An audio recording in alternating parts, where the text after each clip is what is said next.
No king of England had ever visited America before. So nice of you to come, Mr. President. The weekend visit to President Roosevelt at his upstate New York home in June 1939, made by the then British King and Queen, is the focus of Hyde Park on Hudson. If there's a war, America could be persuaded to help.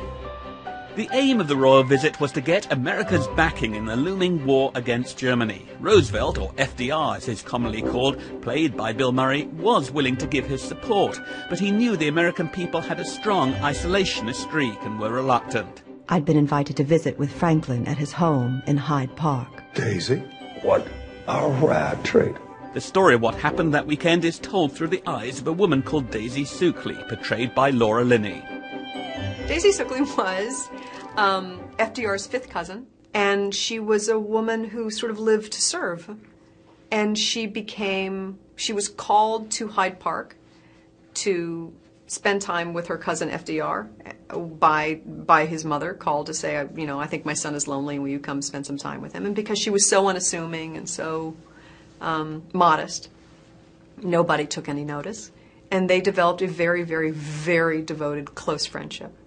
How much of the story is true? I mean, it is fascinating and very compelling to watch, but was FDR as intimate as we're led to believe with your character in reality? In reality, that is up to interpretation. This is a fictional telling of true events. All of these people existed.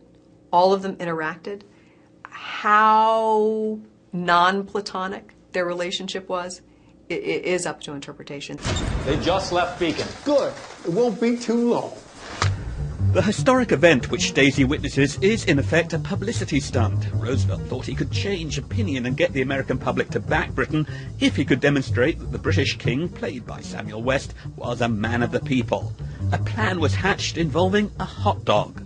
It was just one of those At the picnic, the President's wife has organized that hot dogs be served as our main dish. Well, the royals thought this was like the most, could this be that they're trying to insult us? Are they trying to make us feel ridiculous? Are they trying to, just put their thumb on us?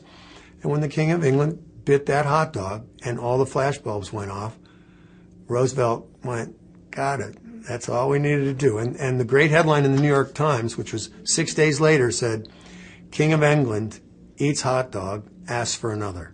And that went all over the United States, and people just went, hey, guy eats a hot dog, he's all right.